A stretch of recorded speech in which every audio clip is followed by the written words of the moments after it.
who furnished the margin loans started calling them in masse.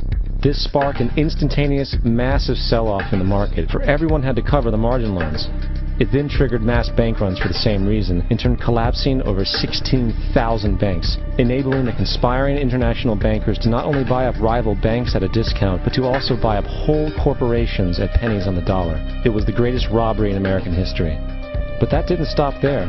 Rather than expanding the money supply in order to recover from this economic collapse, the Fed actually contracted it, fueling one of the largest depressions in history.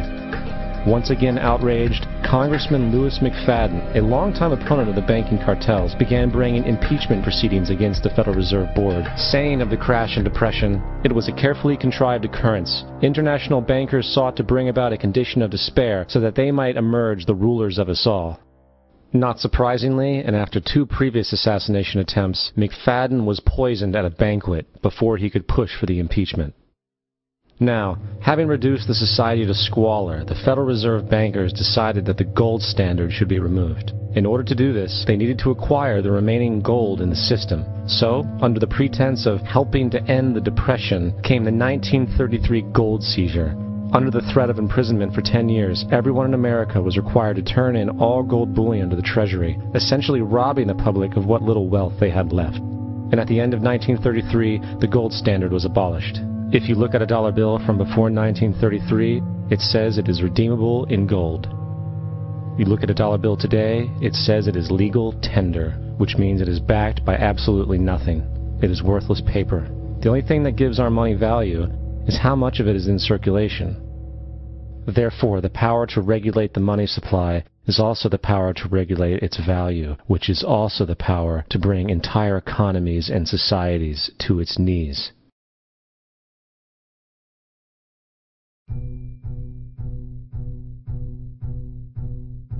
It's important to clearly understand, the Federal Reserve is a private corporation. It is about as Federal Express. It makes its own policies and is under virtually no regulation by the U.S. government. It is a private bank that loans all the currency at interest to the government, completely consistent with the fraudulent central banking model that the country sought to escape from when it declared independence in the American Revolutionary War. Now, going back to 1913, the Federal Reserve Act was not the only unconstitutional bill pushed through Congress. They also pushed the federal income tax. It's worthwhile to point out that the American public's ignorance towards the federal income tax is a testament to how dumbed down and oblivious the American population really is. First of all, the federal income tax is completely unconstitutional, as it is a direct, unapportioned tax. All direct taxes have to be apportioned to be legal based on the Constitution. Secondly, the required number of states in order to ratify the amendment to allow the income tax was never met, and this has even been cited in modern court cases.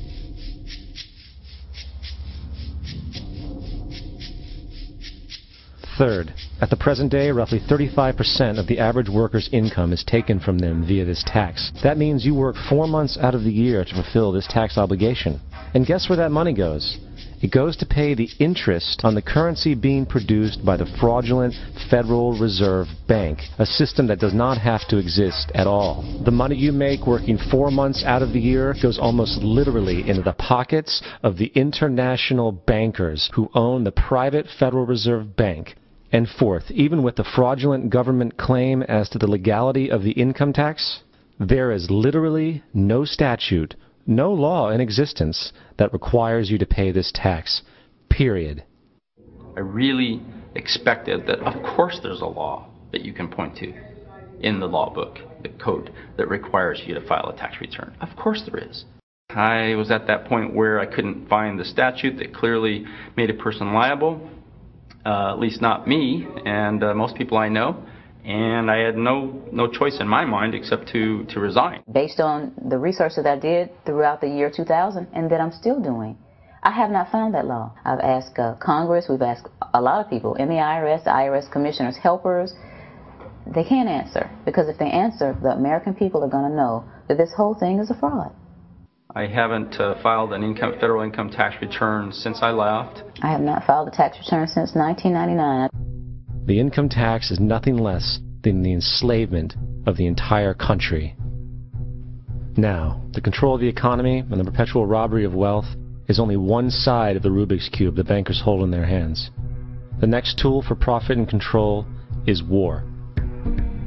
Since the inception of the Federal Reserve in 1913, a number of large and small wars have commenced. The three most pronounced were World War I, World War II, and Vietnam. World War I. In 1914, European wars broke out centered around England and Germany. The American public wanted nothing to do with the war. In turn, President Woodrow Wilson publicly declared neutrality. However, under the surface, the U.S. administration was looking for any excuse it could find to enter it. In a noted observation by Secretary of State William Jennings, the large banking interests were deeply interested in the World War because of the wide opportunities for large profits. It's important to understand that the most lucrative thing that can happen for the international bankers is war, for it forces the country to borrow even more money from the Federal Reserve Bank at interest. Woodrow Wilson's top advisor and mentor was Colonel Edward House, a man with intimate connections with the international bankers who wanted in the war.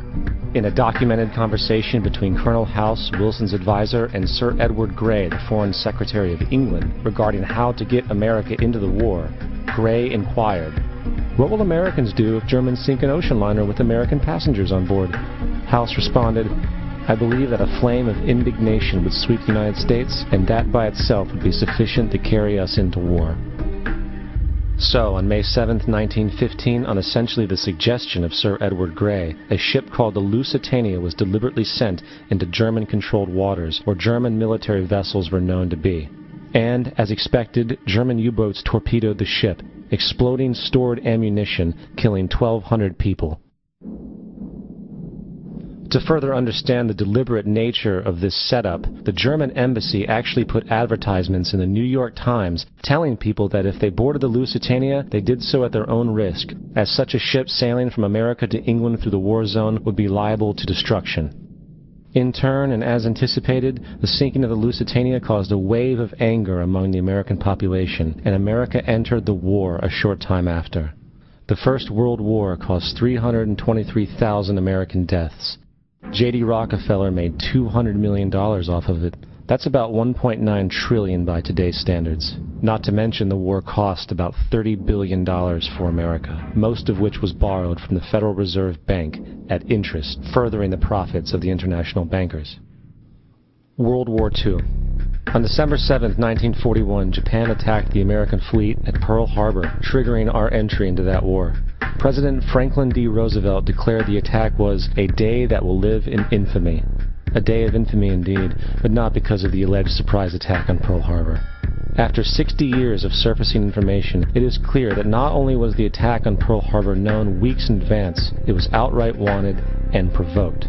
Roosevelt, whose family had been New York bankers since the 18th century, whose uncle Frederick was on the original Federal Reserve Board, was very sympathetic to the interests of the international bankers, and the interest was to enter the war, as we've seen, nothing is more profitable for international bankers than war. In a journal entry by Roosevelt's Secretary of War Henry Stimson, dated November 25, 1941, he documented a conversation he had with Roosevelt. The question was, how should we maneuver them into firing the first shot? It was desirable to make sure the Japanese be the ones to do this, so that there should remain no doubt as to who were the aggressors. In the months leading up to the attack on Pearl Harbor, Roosevelt had done almost everything in his power to anger the Japanese, showing a posture of aggression. He halted all of Japan's imports of American petroleum. He froze all the Japanese assets in the United States. He made public loans to nationalist China and supplied military aid to the British, both enemies of Japan in the war, which, by the way, is completely in violation of international war rules. And on December 4th, 3 days before the attack, Australian intelligence told Roosevelt about a Japanese task force moving towards Pearl Harbor. Roosevelt ignored it. So, as hoped and allowed, on December 7, 1941, Japan attacked Pearl Harbor, killing 2,400 soldiers. Before Pearl Harbor, 83% of the American public wanted nothing to do with the war. After Pearl Harbor, 1 million men volunteered for the war. It is important to note, Nazi Germany's war effort was largely supported by two organizations, one of which was called IG Farben. IG Farben produced 84% of Germany's explosives, and even